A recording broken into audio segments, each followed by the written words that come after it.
Bonjour et bienvenue, vous écoutez aujourd'hui le 6e et dernier épisode hors série du Podcapsuleur avant d'entamer la saison 2 de la dégustation avec un biérologue à la bière dans l'art, en passant par les coulisses du France Beer Challenge, la cuisine de Florent Laden ou la houblonnière expérimentale d'Édouard Rousset. Nous avons exploré différents sujets pour une approche décalée de l'univers brassicole. Alors pour boucler la boucle, je vous propose de nous intéresser à un sujet parallèle qui se développe de plus en plus, l'utilisation des drèches, car si après le brassage, les restes de céréales représentent un déchet et une charge pour le brasseur, c'est aussi un produit transformable qui n'est pas perdu pour tout le monde. Hors série numéro 6, Caroline, Christophe et le projet Happy Drèche.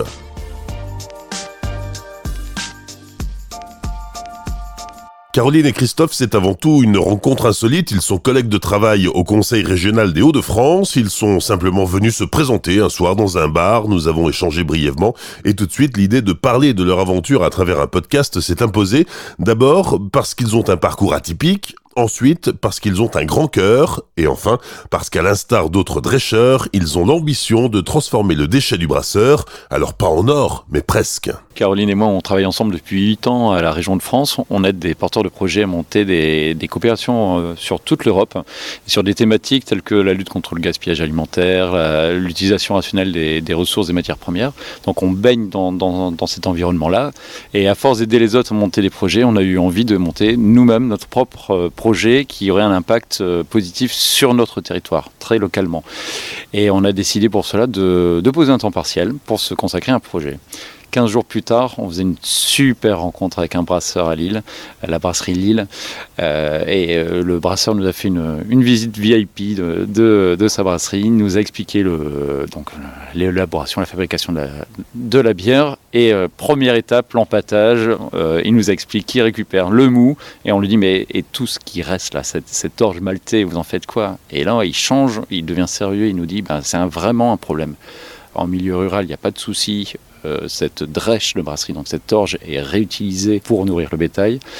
Ici, tu imagines bien que moi, il n'y a pas l'agriculteur qui va venir pour récupérer la drèche. Et donc, on lui pose la question, mais qu'en fais-tu? Quelle est la solution? La seule solution, c'est que ce soit collecté en tant que déchet alimentaire, et ça me coûte. Et en plus, ça me fait mal au cœur parce que je sais que c'est un produit qui a de la valeur. Comme on est curieux de nature et qu'on aime bien résoudre les problèmes, on a cherché un peu ce qu'était la drèche parce qu'on ne savait absolument pas ce que c'était. Et on s'est aperçu que c'était un produit qui est regorgé de qualité nutritionnelle et qui pouvait être utilisé dans l'alimentation humaine. Il y avait des initiatives qui avaient été faites notamment aux États-Unis, en Belgique, et curieusement sur notre terre brassicole de la région de France, très peu, voire pas d'initiatives. Et on s'est dit, il faut s'atteler à ce problème. On a démarré dans nos cuisines respectives, on a récupéré de la drèche, on a fait des tests qu'on était fiers de présenter chaque semaine au brasseur. Il goûtait, il nous a toujours dit que c'était bon. Je pense qu'il était honnête. Ça nous a motivés à continuer. On a testé auprès de plus en plus de personnes et on a senti un réel engouement. On s'est dit là, il y a quelque chose à faire. On peut être utile et faire quelque chose de bon pour les gens. Donc au départ, il n'y avait rien du tout qui vous disposait à vous orienter sur ce territoire de la drèche, ce territoire des brasseries, parce que vous n'y connaissiez rien et c'est arrivé par accident. Tout à fait, là c'était vraiment un coup de cœur avec le brasseur Laurent Marcotte, où on a eu envie de construire quelque chose ensemble et on a créé comme ça l'association Happy Drèche avec Laurent en 2018, où on s'est dit qu'on allait creuser pour trouver une solution et faire que ce produit qui était ultra riche en fibres, en protéines, puisse resservir et en plus puisse resservir localement, parce que l'idée qu'on a, c'est vraiment qu'au niveau local, on puisse créer de la valeur et la distribuer en circuit court. Oui, parce que chez les gros brasseurs, il y a une seconde vie pour les drèches. Ça sert à nourrir le bétail, ça part dans l'alimentation animale. Mais les petits brasseurs, les micro-brasseries, produisent trop peu de ces déchets. Alors déchets, c'est un vilain mot, mais pour eux, ça représente quand même du déchet. Et ils ne savaient pas quoi en faire, quoi. Ils ne peuvent pas le recycler. Effectivement, les quantités sont trop petites pour intéresser des grosses structures, en tout cas pour aller les chercher. Et ce qui est d'autant plus dommage, c'est que les microbrasseurs choisissent leur orge maltée avec soin. Et donc, c'est des produits de qualité. Souvent, elles sont beaucoup moins pressées que les plus grosses brasseries. Donc il y a vraiment plein de bonnes choses encore qui restent dans la drèche. Donc c'est d'autant plus dommage que ça soit gaspillé. Du coup, comment vous avez fait ? Vous avez étudié les propriétés de ces drèches, ce que ça représentait en termes de valeur énergétique, nutritionnelle, etc. On est parti de zéro, on a recherché tout simplement comme tout le monde sur Internet au départ, et puis on a contacté différentes personnes, à la fois aux États-Unis, ceux qui avaient déjà eu ce type d'initiative. On a contacté également une université au Canada qui avait fait des études sur la drèche et sur ses qualités. Et de fil en aiguille, on a récupéré un certain nombre de matériaux, de documentation. On s'est créé notre bibliothèque de la drèche et on a multiplié les échanges avec des personnes qui se souciaient aussi de cette même problématique de valorisation de la drèche. Et donc, par la suite, à force d'échanges, on s'enrichit mutuellement de nos connaissances sur ce produit. C'est un produit qui sort des cuves de brassage et qui est encore humide, peut-être un peu chaud même. Qu'est-ce qu'il faut faire derrière ? Parce que, évidemment, si on le laisse à l'air libre, ça va s'abîmer, ça va pourrir, ça va fermenter. Alors oui, là effectivement, au tout début, on s'est aperçu que ça fermentait ultra vite. Donc il faut directement collecter en sortie de cuve et traiter tout de suite la drèche. Donc pour la stabiliser, le mieux pour la stabiliser, effectivement, c'est de déshydrater, qu'elle perde son eau pour plus bouger après et qu'on puisse l'utiliser. Alors il y a certains produits qu'on élabore à partir de la drèche qui est juste en sortie de cuve, qu'on va agrémenter d'autres produits, sauver du gaspillage alimentaire, parce que c'est ça aussi notre idée, c'est de travailler avec d'autres structures qui sont sur cette thématique du gaspillage alimentaire, pour au final avoir un produit ultra sain qui est composé à plus de la majorité par des ressources qui auraient été jetées sinon. Comme quoi par exemple ? Alors le granola du petit déjeuner, alors le granola c'est pas le petit biscuit au chocolat, mais c'est la céréale croustillante qu'on va prendre le matin avec du fromage blanc, un lait végétal ou du lait, et qui est composé chez nous à 1/3 de drèche, 1/3 de fruits sauvés du gaspillage et 1/3 de flocons d'avoine. Donc tout ça ensemble, réuni, qu'on va déshydrater très doucement pour que le produit soit stabilisé et que ça garde toutes ses qualités nutritionnelles et que ça ait un goût qui change de ce qu'on peut avoir dans une céréale industrielle. Oui, parce que les arbres fruitiers n'ont pas compris que s'ils voulaient que leurs fruits se retrouvent sur les étals des magasins ou du primeur, il fallait qu'ils soient tous du même calibre. Oui, exactement. La première super rencontre qu'on a fait, c'est avec Anne-Charlotte Vivant des Retoquets, basée dans l'Oise, qui elle récupère des pommes qui sont effectivement un peu trop petites pour être sur un étal. Donc elle les déshydratait. Nous, on est arrivé avec nos drèches, on a déshydraté tout ça ensemble. Ça fait un super produit et c'est comme ça que l'aventure a commencé. On s'est dit, c'est un produit qui est bon, qui est sain, qui a rencontré son public. Donc on continue. Alors la drèche, Christophe, une fois qu'on l'a récupérée, qu'on l'a séchée, qu'est-ce qu'on fait ? C'est quoi les premiers tests que tu as pu faire dans ta cuisine, chez toi ? Est-ce que tu veux des tests galères ou des tests réussis ? Les deux ? Les deux. Les deux. J'ai commencé par le test galère parce que c'est ce qui amuse le plus les gens. On a essayé de faire du pain, sauf que je me suis planté. J'ai pas pris les bonnes doses de levure. Et j'ai mis des 5 fois ou 6 fois plus de doses de levure que ce qu'il fallait. Résultat, c'était pas du pain, c'était une espèce de champignon atomique. Tu vois le champignon de Tintin dans l'Étoile mystérieuse qui grossit. Voilà. Donc on n'a plus de machine à pain. Alors pour l'instant, ça c'est en stand-by. Voilà, ça c'était une belle galère. On a bien rigolé quand même sur le coup. Et les autres tests que nous avons fait avec beaucoup plus de réussite, c'est comme le disait Caroline, ce sont les céréales petit déjeuner que nous avons commencé à faire sucrées. Pour le petit déjeuner, c'est mieux. Mais sur un marché où nous avons présenté nos produits, il y a une dame qui nous a dit « mais c'est vachement bien, mais vous pourriez essayer le granola, les céréales salées. Je suis sûr que ça marcherait. » Et on a suivi son conseil, cette dame, si elle nous entend. Et on a donc testé, on s'est dit, c'est curieux, mais pourquoi pas ? Nous, si on veut faire des choses exploratoires, lançons-nous dans l'aventure. Et ça a cartonné. C'est un produit qui a super bien marché et qui peut remplacer les cacahuètes lors d'un apéro. C'est beaucoup mieux, c'est beaucoup plus sain et c'est tout aussi gourmand. Et alors la drèche, on l'accompagne avec quoi pour obtenir un produit salé ?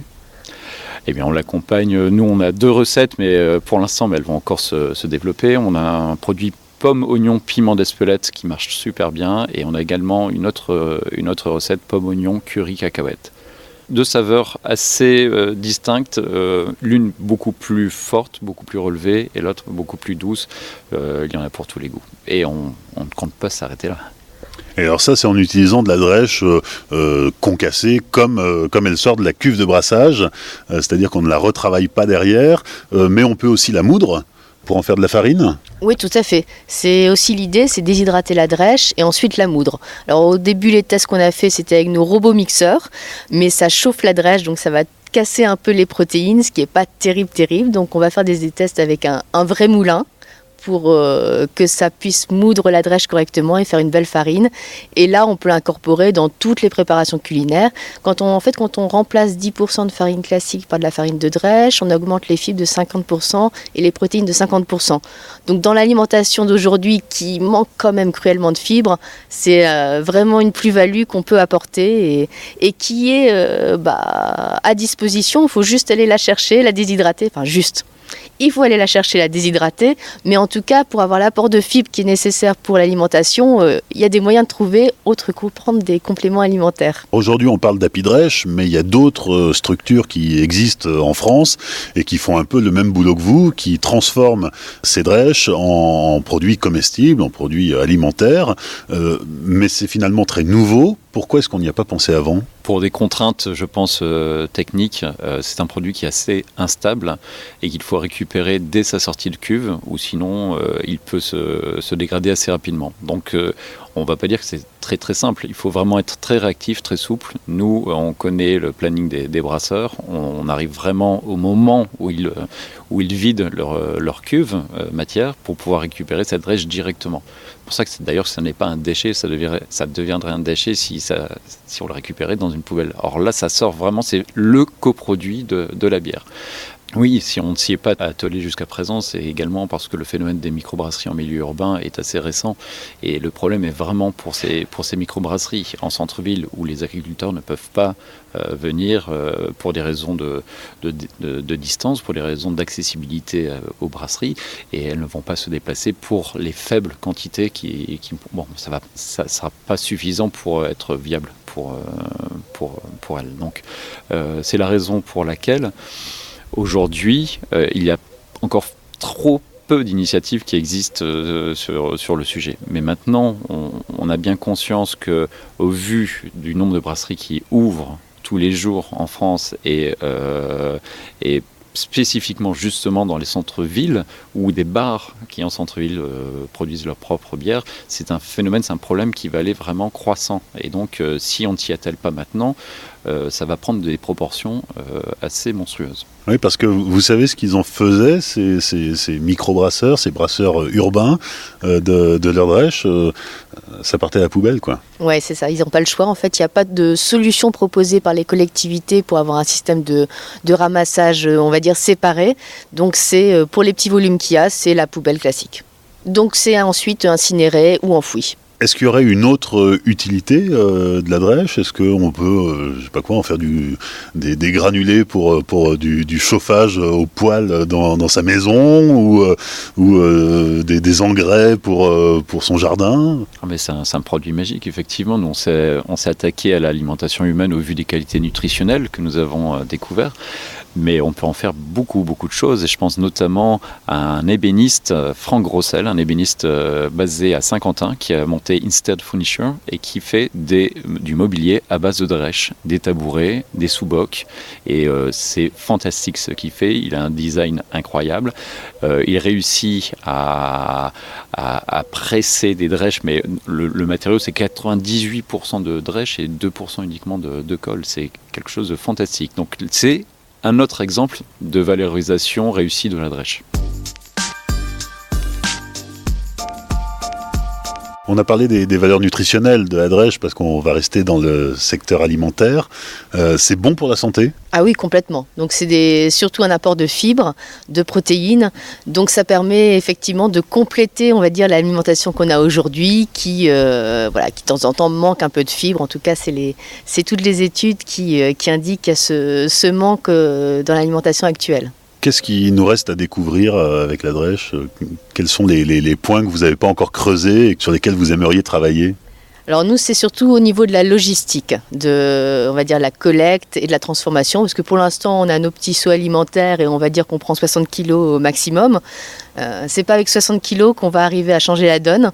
Donc c'est comment on met en place un circuit logistique qui permette cette transformation, mais toujours à une échelle très très locale et pour des microbrasseurs.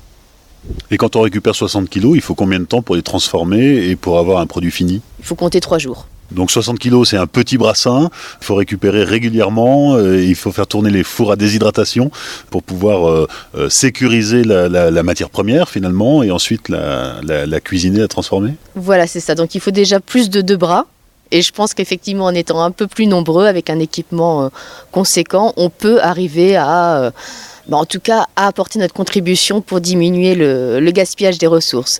Mais c'est vrai qu'on est convaincus qu'il y a d'autres utilisations aussi à faire avec la drèche et que l'alimentaire n'est pas la seule voie possible. Mais en tout cas, c'est la voie qu'on privilégie. Jusqu'à présent, vous avez travaillé surtout dans votre cuisine à la maison, mais là, vous passez à la vitesse supérieure, c'est-à-dire que vous commencez à vous installer pour avoir un rendement qui soit un peu plus généreux et voilà, changer de braquet, quoi. Oui, jusqu'à présent, avec nos moyens actuels, on pouvait répondre à des actions ponctuelles, des événements lors de salons. Par exemple, lors de Bière à Lille, nous avons fait des productions assez conséquentes pour ce moment-là.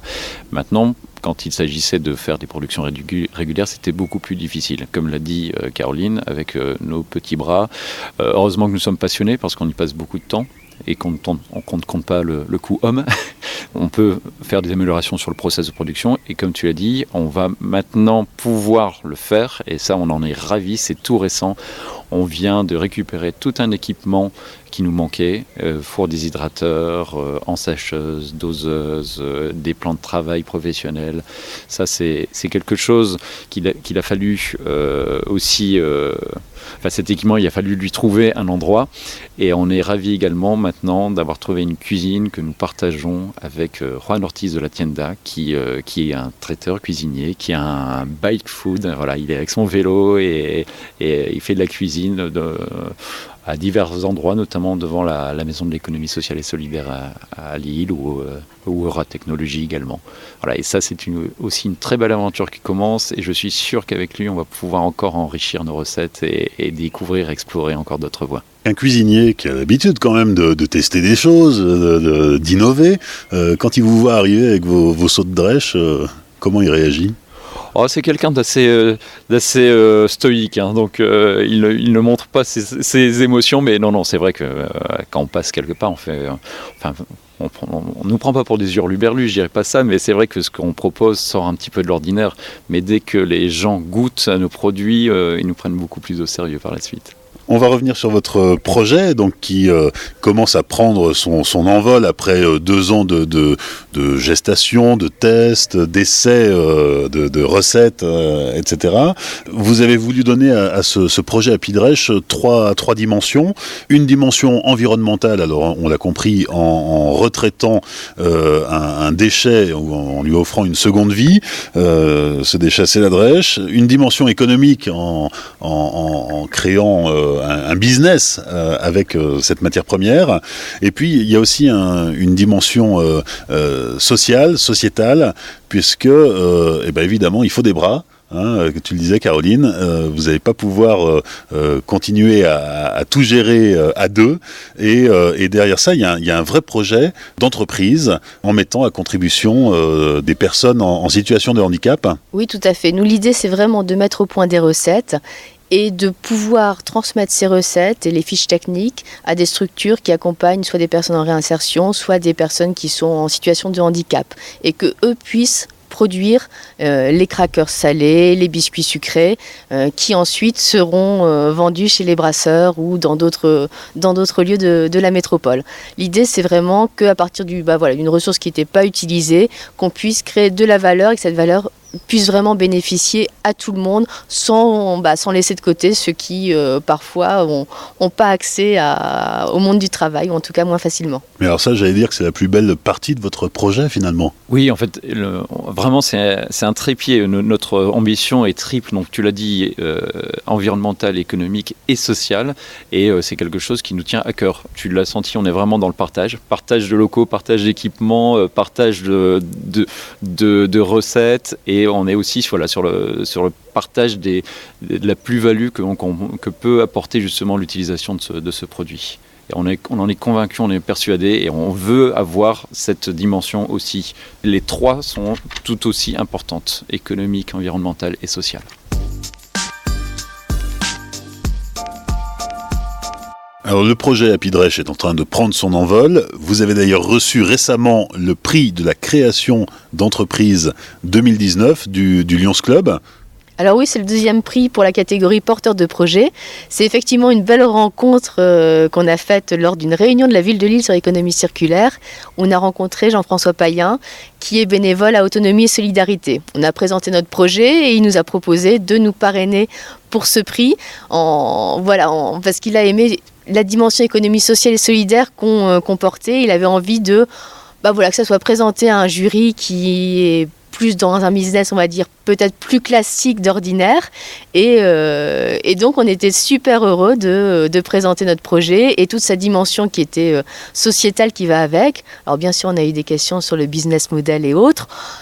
C'est vrai, il faut le dire, c'est pas notre priorité, même si on sait que c'est important d'avoir un business qui soit rentable pour pouvoir continuer et aller plus loin. Mais en tout cas, on a su convaincre et séduire le jury, et donc on est ultra fiers d'avoir ce 2e prix. Parlons-en rapidement du modèle économique. Pour l'instant, j'ai un peu l'impression que vous vivez de récup et de briquet de broc. Exactement, on est vraiment parti sur des modèles économie du partage. On s'est dit que si on arrivait à montrer qu'il était possible de faire quelque chose viable avec peu de moyens, on arriverait facilement à dupliquer le modèle ailleurs. Si on dit pour transformer la Drèche, il faut un ticket d'entrée de 50 000 €, je ne pense pas qu'il y ait beaucoup d'initiatives qui seraient sur la Drèche. Alors que si on dit si on arrive à connecter telle et telle personne et qu'avec ça, peu de moyens, on arrive à créer de la valeur, là je pense qu'on peut avoir un impact. Et c'est vraiment notre façon de raisonner et d'agir, et puis c'est ça qui est chouette dans un projet, c'est pas être seul, de collaborer et faire que les collaborations, ça puisse profiter à tout le monde. Et c'est pour ça aussi que hier, on a signé la charte de la ville de Lille sur l'alimentation durable et solidaire, et qui met vraiment en avant ces valeurs-là de transparence à la fois sur les ingrédients qu'on utilise, leur provenance, mais aussi sur ce que ça rapporte. Parce que quand on est transparent sur ce qu'on gagne et ce qu'on distribue, c'est quand même beaucoup plus simple, je pense, de travailler avec les gens en bonne intelligence. Ce qu'on n'a pas dit aussi, c'est que dans vos recettes, il n'y a pas de colorant, il n'y a pas de conservateur, c'est naturel. Ah, complètement. Alors nous, à la base, on n'est pas cuisinier, on n'est pas expert agro, donc on utilise, alors je ne sais pas si ça rien de péjoratif, mais en tout cas on n'utilise que des produits qui sont naturels, de préférence d'origine bio, et zéro colorant, zéro conservateur, on ne sait même pas comment les utiliser. On déshydrate, le produit bouge plus et c'est top. Il y a toute une communauté de drêcheurs autour de vous, parce que des projets comme le vôtre, il en existe plusieurs. J'imagine que vous avez échangé avec tous ces gens-là. Vous retrouvez la même mentalité, le même état d'esprit, cette envie d'avoir un projet qui fasse un peu bouger les lignes en termes d'économie sociale et solidaire ? Alors, on se retrouve bien, effectivement, on est en contact avec les autres projets, que ça soit sur Paris, Broustic, Ramène tes Drèches, sur Strasbourg, le Labo de la Drèche, ou ailleurs qu'on suit, comme Maltivore, on suit via les réseaux sociaux.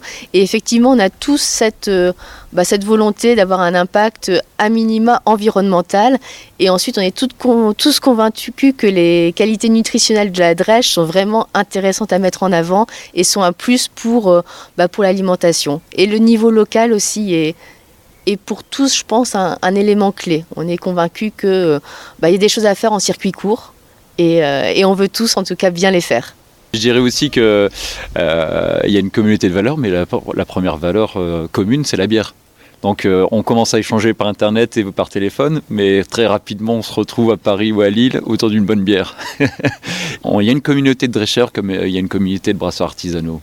On a découvert vraiment une entraide, une solidarité, un partage entre eux, et c'est ce qu'on retrouve aussi chez les drêcheurs. On a parlé de la brasserie de Lille qui vous a un peu mis le pied à l'étrier dans ce projet, mais chez les autres brasseurs aussi, micro-brasseurs, brasseurs urbains, ce projet Happy Drèche, il est accueilli à bras ouverts. Mais on avait fait une super rencontre avec Pierre, Guillaume et Valentin, alias le singe savant, les Daft Punk de la bière, puisqu'on ne connaît pas leur véritable visage. Enfin, nous aussi, nous sommes privilégiés. Ils nous ont vraiment challengés, ils nous ont donné envie d'aller plus loin, ils nous ont poussés dans nos limites, parce que nous on commençait un peu la fleur au fusil, et ils nous ont dit c'est pas mal, mais vous pouvez faire mieux, vous pouvez faire beaucoup mieux, et c'est eux qui nous font également avancer dans nos recettes. La prochaine étape, le prochain défi pour vous, c'est de remporter, ou en tout cas de bien vous positionner dans le challenge Fabrica Viva. De quoi il en retourne ? Oui, alors effectivement, c'est un challenge où on a été sélectionné. On fait partie des 924 projets en lice pour le prix Fabrica Viva. Donc c'est des projets qui ont un impact sociétal, des projets qui veulent changer le monde à leur niveau. Donc on s'inscrit dans la catégorie environnement et transition écologique. On est 294 projets.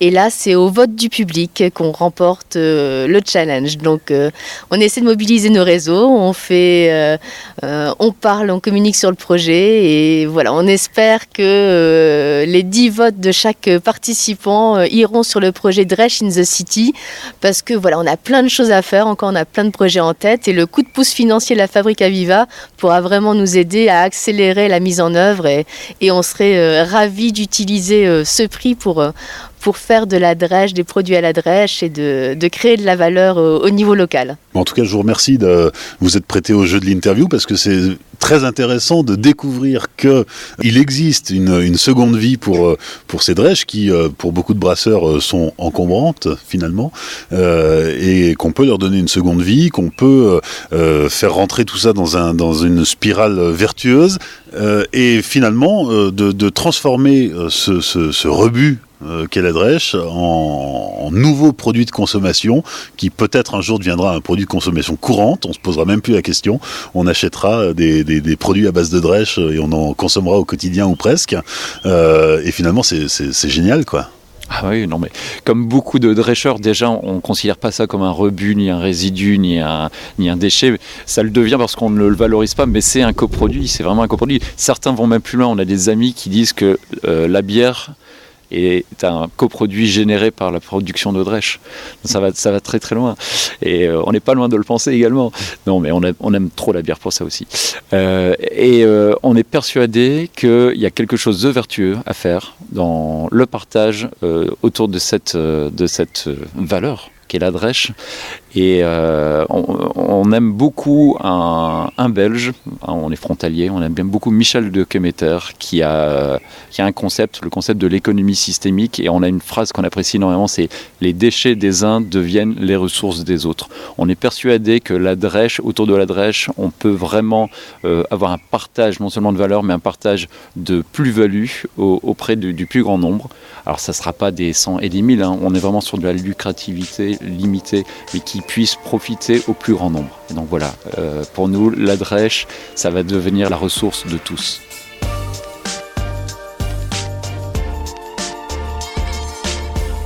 Merci à Caroline et Christophe. Alors, il est encore temps de soutenir et encourager ce projet Happy Drèche. Vous retrouverez le lien vers le site de la Fabrica Viva dans la description. Si cet épisode vous a plu, merci de prendre quelques secondes pour le partager avec vos contacts sur les réseaux sociaux. Merci également d'aller le noter sur iTunes avec 5 étoiles. Si ce n'est pas encore fait, vous cliquez pour suivre le Podcapsuleur sur Facebook, Instagram ou Twitter. Je vous donne rendez-vous dans 15 jours sans faute pour la saison 2 qui nous emmènera à la rencontre de 12 brasseurs dans toute la France. D'ici là, souvenez-vous, l'abus d'alcool est dangereux pour la santé, alors savourez mais sans forcer.